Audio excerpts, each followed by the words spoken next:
Hello बच्चों, मैं हूं आशीष और ये है मेरा चैनल बायोलॉजी वाला। मैं आपके लिए लेकर आया हूं fundamental unit of life 9th class के पहले बायोलॉजी के चैप्टर का टॉपिक वैक्यूल्स, लाइसोसोम्स, माइटोकॉन्ड्रिया और प्लास्टिड्स। तो इसमें हम पूरे अच्छे से इसको डिस्कस करने वाले हैं। एनसीईआरटी के सारे पॉइंट हम कवर कर लेंगे, ठीक है। और आप यहाँ से वीडियो को पॉज करके नोट्स बनाने चालू रखिएगा, ठीक है। तो चलिए तो अपनी वीडियो को शुरू करते हैं।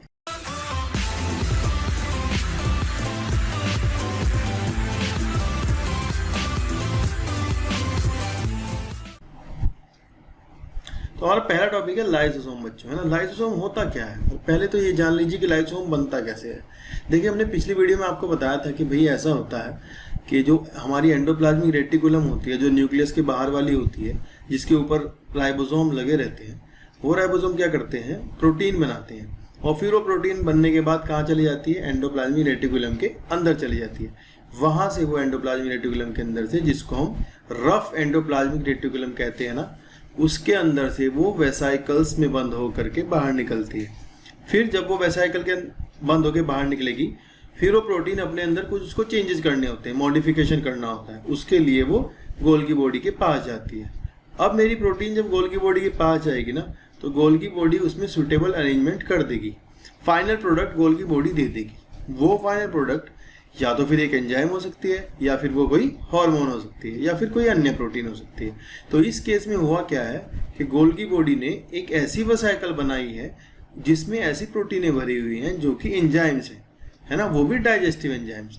और वो एंजाइम्स एक ऐसी पीएच पर हैं, ऐसी पीएच है जिसकी जो कि एसिडिक है। यानी एक ऐसी थैली बनी है, ऐसी वेसाइकल बनी है गोल्गी बॉडी से, जिसके अंदर क्या भरे हुए हैं, बहुत सारे एंजाइम्स भरे हुए हैं, और वो भी एसिडिक पीएच पर। यानी पीएच उसकी 5 होती है लगभग, है ना, 4.8 या फिर 5 पीएच होती है। इन्वायरमेंट उसके अंदर का एसिडिक रहता है, वो होता है लाइसोसोम। तो या फिर आपसे पहला क्वेश्चन अगर कोई पूछता है कि भाई लाइसोसोम कौन बनाता है, तो आप बताएंगे लाइसोसोम गोल्गी बॉडी से बनते हैं, या फिर रफ एंडोप्लाज्मिक रेटिकुलम से बनकर आते हैं। तो चलिए हम अपनी चीजों को देखते हैं क्या क्या है। पहला हमारा पॉइंट है, lysosome are membrane bound sacs filled with digestive enzymes. These enzymes are made by RER। को आपको पता है कि RER ही एंजाइम बनाएगी, क्योंकि RER क्या बना रही है, उसके ऊपर राइबोसोम्स है, राइबोसोम बना रहे हैं प्रोटीन्स, और आपके एंजाइम किसके बने होते हैं, प्रोटीनों के बने होते हैं। नेक्स्ट है, lysosomes are a kind of waste disposal system of the cell. तो लाइसोसोम क्या है, वेस्ट डिस्पोजल सिस्टम है। यानी लाइसोसोम करते क्या है, आपकी सेल के अंदर क्या होता है कि मान लो आपकी सेल का माइटोकॉन्ड्रिया खराब हो जाता है, तो लाइसोसोम क्या करेगा, उस माइटोकॉन्ड्रिया को उठाएगा और इसके अंदर भरे हुए जो एंजाइम्स है ना, उस माइटोकॉन्ड्रिया को तोड़ देंगे, और फिर उसमें से जो काम की चीजें होंगी उसको निकाल लेंगे, और बाकी चीजों को बाहर छोड़ देंगे, सेल से बाहर चली जाएंगी। यानी क्या करता है, सफाई कर्मी है, साफ करता रहता है सेल को। और कई बार ये ऐसे भी करता है कि भाई मान लो आपकी सेल पूरी इंजर्ड हो जाती है, पूरी खराब हो जाती है, तो ये अपने आप को बर्स्ट कर लेता है, और बर्स्ट करने के बाद क्या करता है, सारी सेल डाइजेस्ट हो जाती है। ठीक है बच्चों, नेक्स्ट पॉइंट है, देखते हैं कि foreign material entering the cell such as bacteria or food as well as old organelles end up in the lysosome which break complex substances into simpler ones। तो आप देख सकते हैं कि यहाँ लिखा हुआ है कि भाई अगर मान लो आपकी सेल में, जैसे आप डायग्राम में देख पा रहे हैं, यहाँ पर देखिए, बाहर से कोई फूड पार्टिकल है, या फिर इसकी जगह कोई क्या होता है, बैक्टीरिया होता। मान लो कोई बैक्टीरिया या फिर कोई ऐसा पार्टिकल जो कि सॉलिड है और आपकी सेल के अंदर आ रहा है, ठीक है। उसके अंदर आने के बाद क्या होता है, सेल के जब अंदर घुसता है तो वहाँ कुछ मेम्ब्रेन की कवरिंग उसके ऊपर चढ़ जाती है, फिर वो बन जाती है एक फूड वैक्यूल टाइप की। फिर वो फूड वैक्यूल जा करके किसको मिलेगी, लाइसोसोम को मिलेगी। और लाइसोसोम के पास क्या है बच्चों, डाइजेस्टिव एंजाइम्स हैं।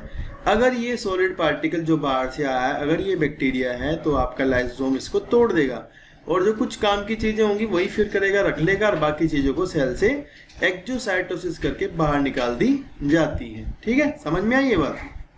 नेक्स्ट हमारा पॉइंट है कि अगर ये सेल का माइटोकॉन्ड्रिया अंदर का कोई खराब होता, तो फिर ये दोबारा क्या करता, माइटोकॉन्ड्रिया एक कवरिंग में बंद होके इसके पास आता है लाइसोसोम के, फिर ये उसको भी तोड़ देता, और जो काम की चीजें होती रख लेता, बाकी चीजें बाहर निकाल देता। तो इस तरह क्या करता है, लाइसोसोम क्या करता है, सेल के अंदर सफाई का काम भी करता है। और ये जो प्रोसेस है जो देख रहे हैं आप, इसको कहते हैं फैगोसाइटोसिस।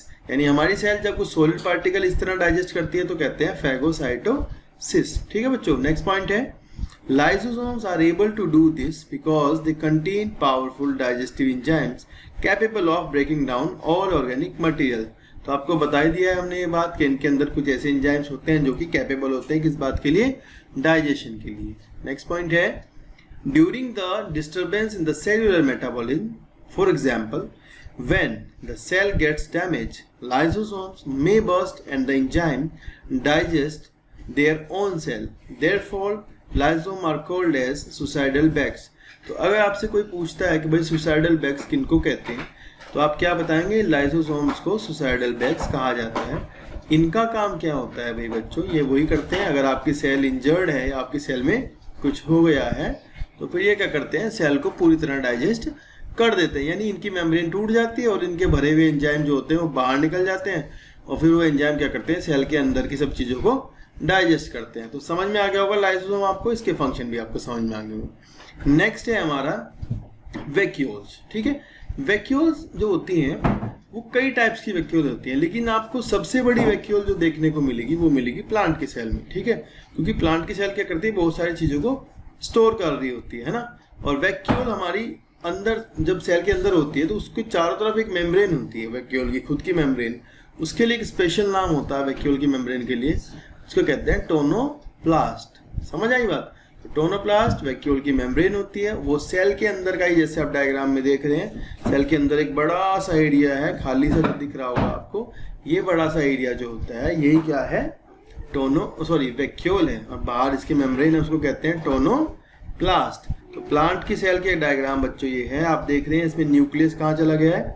साइड में चला गया है, क्योंकि प्लांट की सेल की वैक्यूल थोड़ी बड़ी होती है ना, इसलिए न्यूक्लियस इसका साइड में होता है। अगर ये एनिमल सेल होती तो वैक्यूल वहाँ एब्सेंट होती है, और होती तो थोड़ी बहुत ही बहुत छोटी सी वैक्यूल देखने को मिलती है। ठीक है बच्चों, तो एक बार देखते हैं वैक्यूल्स कितने टाइप की होती है और क्या होती है। Vacuoles are storage sacs for solid और liquid contents. Vacuoles are small size in animal cell, while plant cell have very large vacuoles. The central vacuole of some plant cell may occupy 50% of the cell volume. तो मतलब cell का total 50% volume vacuole ही ले लेती है। In animal cell, ये आपको ध्यान रखना है कि इन एनिमल सेल्स वैक्यूल मे और may not be present. Vacuole जो नहीं होती है, कभी कभी छोटी मोटी एनिमल सेल में हो सकती है या फिर नहीं होती है। नेक्स्ट है in plant cells vacuoles are full of cell SAP.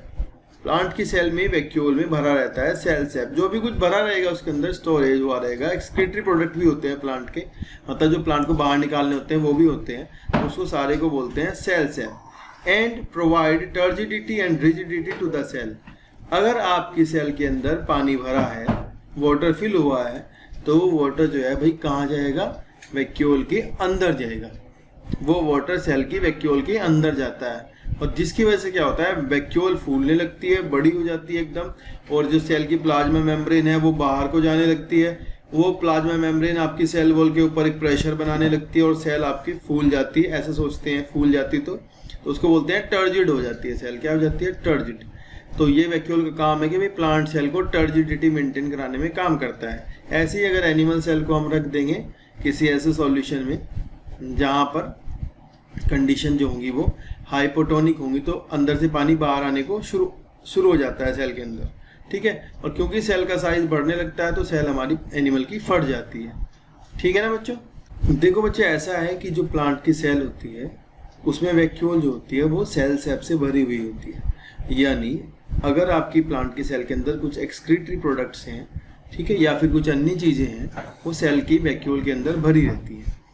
और अगर आपकी सेल ने बाहर से पानी लिया है, ठीक है, बाहर से पानी आया है, तो वो पानी सेल के साइटोप्लाज्म से होता हुआ सेल की वैक्यूल में चला जाता है और वहाँ वैक्यूल में जाकर के स्टोर हो जाता है। तो जिसकी वजह से क्या होता है? वैक्यूल एक प्रेशर बिल्ड करना शुरू कर देती है बाहर की तरफ, और वो प्रेशर जो है सेल को टर्जिड होने में मदद करता है। तो सेल की जो टर्जिडिटी है वो वैक्यूल बनाती है। नेक्स्ट पॉइंट है many substances of importance in the life of the plant cell are stored in the vacuole.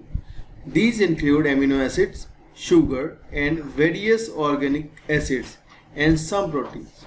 ठीक है, जितने सब्सटेंसेस होते हैं ये सारे के सारे कहाँ देखने को मिलते हैं?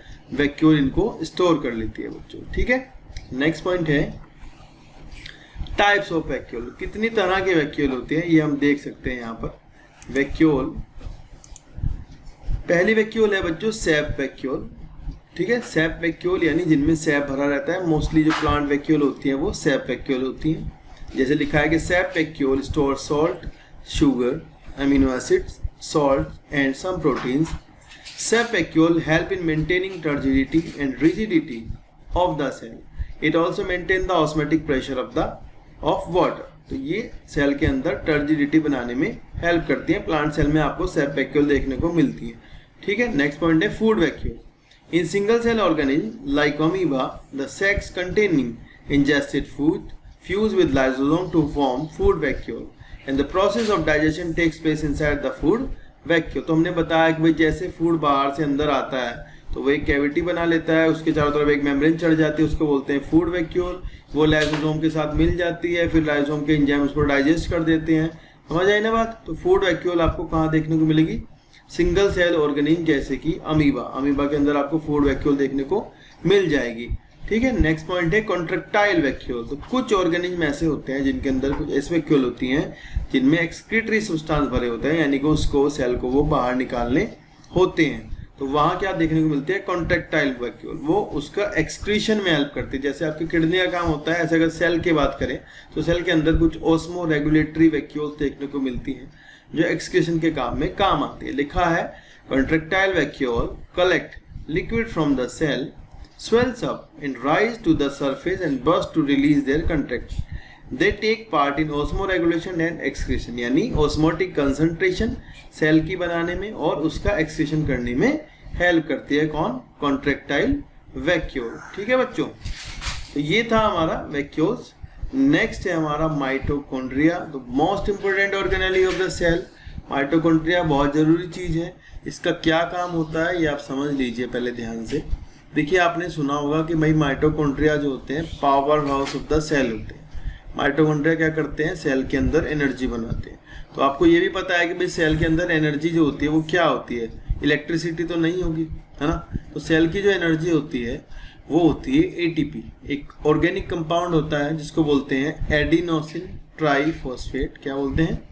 Adenosine triphosphate. और वो क्या करता है? सेल की जितनी भी एनर्जेटिक रिएक्शंस चल रही होती हैं, जो भी मेटाबॉलिज्म हो रहा होता है सेल के अंदर, मान लो कि एक रिएक्शन से कुछ ऐसे चल रहा है A to B, B to C, तो कई बार रिएक्शंस में क्या होता है? एनर्जी की आवश्यकता होती है।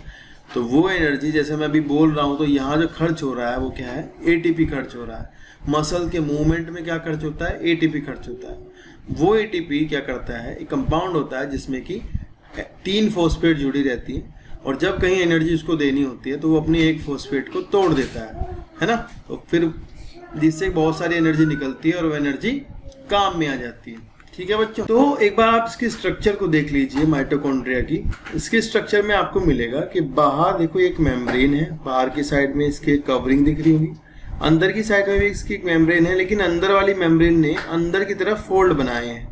जैसे कि आप देख रहे हैं व्हाइट वाली जो दिख रही है अंदर वाली, ये अंदर की साइड को मुड़ गई है और मुड़ करके इसने कुछ ऐसा फिंगर जैसी प्रोजेक्शन बना ली है। जैसे ये हमारी फिंगर्स होती हैं, इस तरह की कुछ प्रोजेक्शन बनाई है अंदर की तरफ से। तो यहाँ हम कह सकते हैं कि भाई माइटोकॉन्ड्रिया एक ऐसी ऑर्गेनेली है जिसमें 2 मेम्ब्रेन मिलती हैं, आउटर मेम्ब्रेन और इनर मेम्ब्रेन। आउटर मेम्ब्रेन आराम से बाहर कोई फोल्डिंग नहीं बनाती है, जबकि जो इनर मेम्ब्रेन होती है वो अंदर की तरफ मुड़ करके फोल्डिंग्स बना लेते हैं, जिनको कहते हैं क्रिस्टी। क्या कहते हैं? Cristae. Cristae are the infolding of inner membrane of the mitochondria. और अंदर आप देख रहे होंगे इसके कंपार्टमेंट है, दिख रहा है कंपार्टमेंट, और इस कंपार्टमेंट में भरा रहता है मैट्रिक्स, एक जेल जैसा कुछ भरा रहता है जो इसके अंदर का फ्लूइड होता है, उसको बोला जाता है मैट्रिक्स। फिर इसके अंदर आपको ग्रीन कलर के देखने को मिलेंगे राइबोसोम्स, है ना, और इसके अंदर आपको ब्लू कलर का जो दिख रहा है ये क्या है? डीएनए है। क्या है बच्चों? डीएनए। तो ये एक ऐसी ऑर्गेनेली है जिसके पास अपना खुद का डीएनए है। वैसे तो सेल के पास डीएनए न्यूक्लियस के अंदर होता है, जैसे आपको पढ़ाया था कि भाई सेल के अंदर डीएनए कहाँ होता है? न्यूक्लियस के अंदर होता है। जबकि इसका जो डीएनए होता है इसका खुद का डीएनए भी होता है, यानी इसके जो काम है, जो इसकी प्रोटीन बनती है, देखो इसके अंदर राइबोसोम भी है और हमने बताया कि राइबोसोम प्रोटीन बनाते हैं। तो भाई इसकी प्रोटीनें जो होता है खुद भी बना लेता है ना, और इसके पास डीएनए भी है। तो डीएनए के पास इंफॉर्मेशन है और राइबोसोम इसके पास है, तो अपनी कुछ प्रोटीनें खुद ही बना लेता है। जबकि कुछ प्रोटीन ये न्यूक्लियस से भी बनवाता है। तो यानी आधा काम ये न्यूक्लियस से अपना कराता है प्रोटीन बनवाने का, और ये खुद की कुछ भी प्रोटीनें बना लेता है। तो आप देख सकते हैं कि यहाँ एक आउटर मेम्ब्रेन है, एक इनर मेम्ब्रेन है। इनर मेम्ब्रेन ने अंदर की तरफ को फोल्ड बना लिए हैं कुछ, जिनको कहते हैं क्रिस्टी, और इन दोनों मेम्ब्रेन के बीच में स्पेस है, उसको कहते हैं इंटर मेम्ब्रेनस स्पेस। अंदर इसके एक फ्लूइड भरा है जिसको कहते हैं मैट्रिक्स। इसका खुद का इसका डीएनए अपने पास है, और इसके पास होते हैं राइबोसोम्स। ठीक है, फंक्शन इनका क्या है हम आपको अभी बताएंगे धीरे धीरे। पहले हम इसके स्ट्रक्चर को एक बार देख लेते हैं। हमारा पहला पॉइंट है mitochondria are commonly known as power house of the cell, and mitochondria rod shape cell organelle surrounded by double membrane. तो आपको ध्यान रखना है कि भाई माइटोकॉन्ड्रिया जो है वो डबल मेम्ब्रेन के बने होते हैं। The outer membrane is smooth and porous while the inner membrane is folded into large number of finger like structures called as cristae. तो अंदर वाली जो मेम्ब्रेन होती है भाई हमने बताया वो मुड़ मुड़ के कुछ स्ट्रक्चर बनाते हैं जिसको कहते हैं Christie. Cristae increases the surface area of the inner membrane which provide more surface area for the metabolic reactions to take place। देखिए जो एनर्जी बनने का जो आपने पढ़ा है कि भाई power house of the cell है, तो जो एनर्जी बनने का जो काम है वो कहाँ चलता है, इसका इन क्रिस्टी में चलता है। यानी क्रिस्टी जो है वो एटीपी बनाते हैं। तो ये इसके मुड़ने से हुआ क्या है, देखो सीधा जाता अगर ये तो जगह कम होती, सरफेस एरिया कम होता। तो क्योंकि एनर्जी ज़्यादा बनानी होती है तो इसने क्या किया, अपनी जो मेम्ब्रेन थी अंदर वाली उसको मोड़ लिया। जबकि अगर ये सीधा भी रहती तो भी ये मेरी एटीपी बना देती, लेकिन क्योंकि ज़्यादा बनाने होते हैं तो सरफेस एरिया बढ़ाने के लिए इसने क्या किया, अंदर की तरफ को इसको मोड़ लिया, जिससे कि ज़्यादा रिएक्शंस हो और ज़्यादा एटीपी का फॉर्मेशन हो। नेक्स्ट पॉइंट है the fluid inside the mitochondria is called as the matrix. तो इसके अंदर जो भरा रहता है फ्लूइड उसको कहते हैं मैट्रिक्स। ठीक है, नेक्स्ट पॉइंट है कि mitochondria have the ability to make their own protein. तो हमने आपको बताया है, आपसे पूछा जाएगा why the mitochondria is called as semi autonomous organelle. तो आप माइटोकॉन्ड्रिया को एक सेमी ऑटोनॉमस ऑर्गेनेली क्यों कहते हैं, तो वो इसलिए कहते हैं भाई क्योंकि इसके अंदर इसका खुद का डीएनए होता है, खुद का डीएनए होता है, खुद के राइबोसोम्स होते हैं, और they can make their protein itself. Some amount of protein they can make, है ना, कुछ बनवाते हैं बाहर न्यूक्लियस से भी, कुछ अपने आप बना लेते हैं। तो यहाँ आप कह सकते हैं कि they are semi autonomous because they have their own DNA and ribosomes. That's why mitochondria is known as semi autonomous organelle. Next point है they contain enzymes necessary for the total oxidation of food and for the release of large amount of energy in the form of ATP molecules. तो आप ये समझ लीजिए थोड़ा सा, देखिए ऐसा है, आप जो खाना खाते हैं वो खाना आपका डाइजेशन होता है, डाइजेशन के बाद वो खाना सारा का सारा कहाँ जाता है, एब्जॉर्ब हो जाता है डाइजेस्टेड फूड ब्लड में, और फिर ब्लड उसको ले जाके हर एक सेल को दे देता है, सारी सेल्स को जितनी भी बॉडी में है। अब हर एक सेल के पास जब फूड पहुंचता है तो भाई वो उसके साइटोप्लाज्म में पहुंचता है। मान लो एक बड़ी सी सेल है, उस सेल के अंदर एक साइटोप्लाज्म है, अंदर ही माइटोकॉन्ड्रिया भी होते हैं, साइटोप्लाज्म भी होता है। तो फूड मान लो ग्लूकोज है, तो ग्लूकोज कहाँ जाएगा, सेल के साइटोप्लाज्म में जाएगा, वहां जा करके ग्लूकोज का टूटना शुरू होता है। टूटना यानी कि उसका ऑक्सीडेशन होना शुरू होता है। टूटने के बाद ग्लूकोज से जो बनता है वो फर्दर टूटने के लिए, उसका फर्दर ब्रेकडाउन होने के लिए वो माइटोकॉन्ड्रिया में एंट्री लेता है। अब माइटोकॉन्ड्रिया के मैट्रिक्स में भी कुछ रिएक्शन चल रही होती है, वहां भी उसका ऑक्सीडेशन होता है, वहां भी वो टूटता है, और फिर फर्दर वो जो फाइनल प्रोडक्ट होती है वो क्रिस्टी में जाएगी। ये आप 10th क्लास में समझेंगे कैसे होता है, रेस्पिरेशन का प्रोसेस है ये, लेकिन आप समझ लें अभी समझिए कि माइटोकॉन्ड्रिया का रोल है ऑक्सीडेशन का, जिसमें ये आप जो खाना खाते हैं वो आपके सेल के पास जाएगा, सेल आपकी फिर क्या करेगी, उसका ब्रेक डाउन करेगी साइटोप्लाज्म में, फिर उसके बाद जो प्रोडक्ट बनती है उसको भेजेगी माइटोकॉन्ड्रिया के अंदर, फिर माइटोकॉन्ड्रिया के अंदर फिर से उसका ब्रेक डाउन होगा, उसमें उसमें ऑक्सीडेशन होगा, फिर वो फाइनली जाएगा क्रिस्टी के पास, फिर वो क्रिस्टी में जाकर के उसका फाइनल ऑक्सीडेशन होगा, जहाँ जो आप ऑक्सीजन लेते हैं, जैसे अभी हमने सांस ले रहे हैं तो ऑक्सीजन कहाँ जा रही है, अंदर जा रही है, तो ये ऑक्सीजन जा करके कहाँ पे काम आएगी भाई, वहाँ पे यहाँ पर क्रिस्टी में फाइनली ऑक्सीडेशन के लिए जो ऑक्सीजन आप लेते हैं काम आती हैं, और फिर यहीं पर बन जाते हैं एटीपी। तो इसका काम है एनर्जी का फॉर्मेशन, वो भी जो आपने फूड खाया है उससे। लिखा है कि they contain enzyme necessary for the total oxidation of food and for the release of large amount of energy in the form of ATP molecules।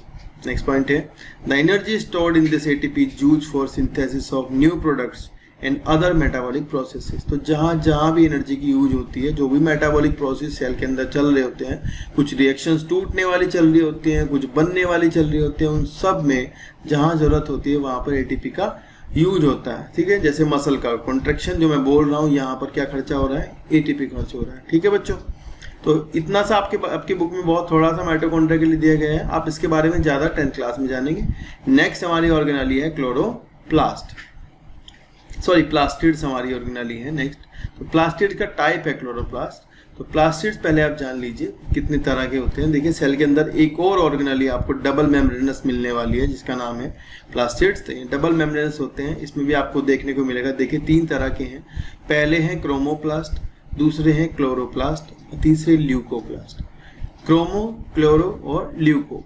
Leuco white होते हैं और क्लोरो ग्रीन होते हैं और क्रोमो कलर्ड होते हैं, red colour, orange colour, ये सब कलर। यहाँ देख सकते हैं ल्यूकोप्लास्ट के फर्दर 3 टाइप बताए हैं, अमाइलोप्लास्ट, इलायोप्लास्ट और प्रोटीनोप्लास्ट। तो हम एक एक को आगे थोड़ा थोड़ा डिस्कस करने वाले हैं। नेक्स्ट है फर्स्ट वन इज ल्यूकोप्लास्ट। तो ल्यूकोप्लास्ट हमारे वाइटिशियन कलर के होते हैं और ये एक ऐसी ऑर्गेनाली है जो सेल के अंदर स्टोरेज का काम करती है। किसका काम करती है? स्टोरेज का। इसमें फर्दर आपको 3 तरह के देखने को मिलेंगे इसके अंदर भी ल्यूकोप्लास्ट में, स्टार्च को स्टोर करने वाले, प्रोटीन्स को और लिपिड को, यानी फैट को स्टोर करने वाले अलग, कार्बोहाइड्रेट को स्टोर करने वाले अलग, प्रोटीन को स्टोर करने वाले अलग से। एक बार देखते हैं क्या लिखा है कि leucoplast are colourless plastids and they are found in storage cell of root, seed and underground stem. तो भाई ये कहाँ मिलते हैं? जहाँ क्या होता है, स्टोरेज होता है, और इनके अंदर स्टोरेज, सेल के अंदर स्टोरेज करने के लिए होते हैं। और स्टोर करने के लिए क्या क्या स्टोर करते हैं? कार्बोहाइड्रेट को भी करते हैं, जैसे कि leucoplast are of 3 types depending on the storage product. Number 1 amyloplast. What is amyloplast? Will store the carbohydrate और स्टार्च। दूसरा है aleuroplast, store protein, while elaioplast store oil and fat. तो आपको ध्यान रखना है भाई 3 चीजें स्टोर करते हैं, क्या क्या? कार्बोहाइड्रेट यानी कि स्टार्च एमाइलोप्लास्ट में, प्रोटीन एल्यूरोप्लास्ट में, फैट इलायोप्लास्ट में स्टोर होता है। नेक्स्ट है क्रोमोप्लास्ट। क्रोमोप्लास्ट यानी कि कलर्ड, और इस कलर्ड में ही हमारे क्लोरोप्लास्ट भी आएगा जो ग्रीन होता है। ठीक है, तो क्रोमो मतलब कलर, क्रोमा शब्द का मतलब ही क्या होता है? कलर होता है। and they are colored plastic and the color varies from red, orange, yellow etc. due to the presence of the carotenoids। तो carotenoids क्या है बच्चों?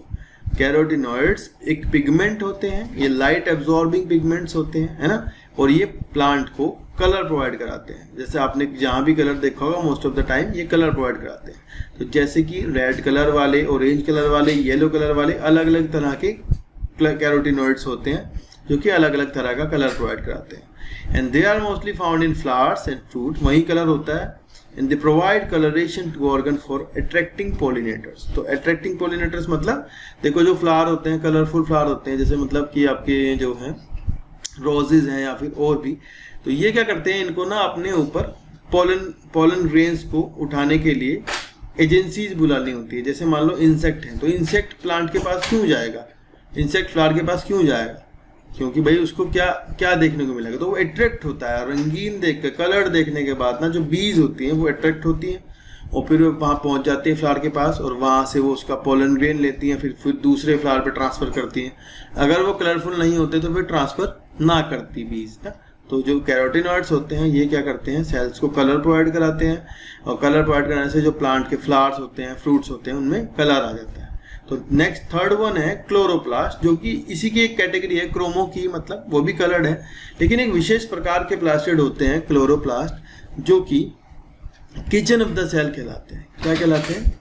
Kitchen of the cell.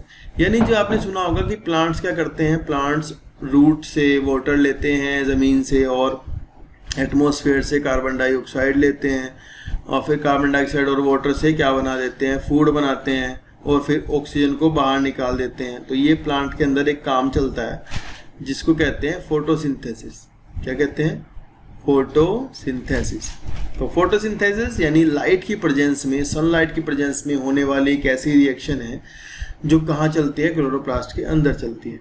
है ना। क्लोरोप्लास्ट का काम ही यही है कि वो क्या करता है, लाइट के प्रेजेंस में जमीन से जो प्लांट ने वाटर लिया होता है उसकी हेल्प से और एटमॉस्फेयर से कार्बन डाइऑक्साइड ले करके क्या बनाता है, फूड, वो भी ग्लूकोज, वो आप खाते हैं या फिर प्लांट को भी यूज में आता है ना। एनर्जी बनाने के लिए प्लांट को फूड यूज में आता है। और ये करते क्या है, प्लांट सन की एनर्जी को ट्रांसफॉर्म करके बदल देते हैं किसमें, फूड में, और फिर हम फूड खाते हैं, फिर वो हमें एनर्जी मिल जाती है किसकी फॉर्म में, एटीपी की फॉर्म में।